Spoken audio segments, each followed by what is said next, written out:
Sexual Abuse Developed the Fatal Organ or Tale of Satan by Samuel Weir. Unquestionably, if there had not been sexual abuse, symbolized by the legend of Adam and Eve in the earthly paradise, the development of the abominable Kundardigwader organ would have been more than impossible. Sexual abuse allowed this organ to develop. Now, in the name of truth and speaking judiciously before you, who are dedicated to esoteric studies, I must have the courage to be frank and say what I know, what I have lived, what I have experienced.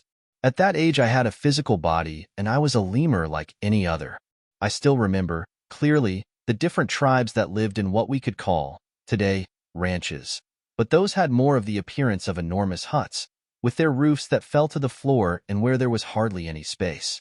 A door through which an entire tribe could enter.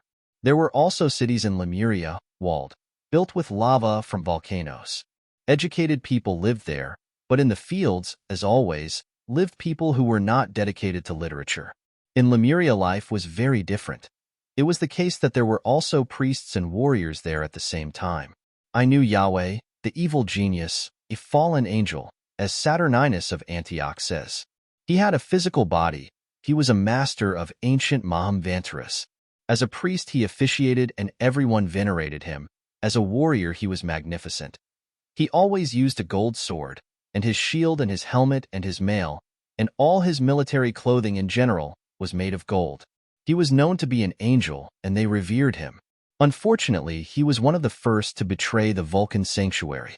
The traitors of the sanctuary of Vulcan taught him black tantrism, that is, sexual rites in which that initiate committed the crime of spilling the glass of Hermes Trismegistus. I speak in a language, let's say, esoteric special that you must understand.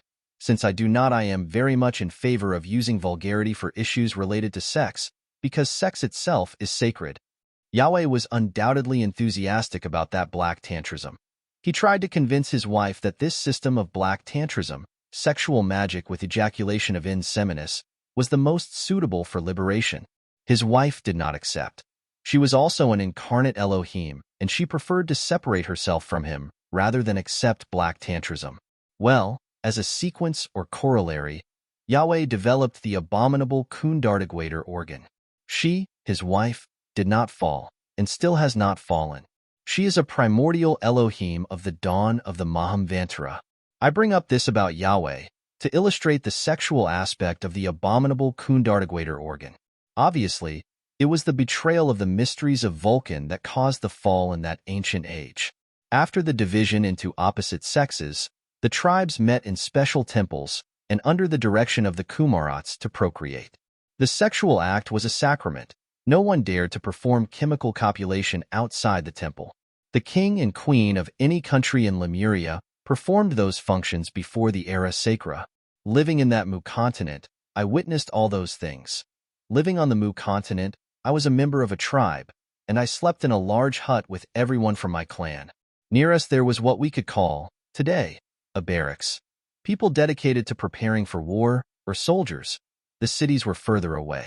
We always attended the temple normally, either to the rites or to receive the esoteric instruction of the Hierophants, but the environment was overloaded from moment to moment with the Luciferic power, and from there everything derived. It was decided to perform chemical copulation outside. From the temple, reproduction, before that fatal moment, was carried out by Kriya Shakti, that is, by the power of yoga and the will. No one committed the crime of spilling the glass of Hermes Trismegistus.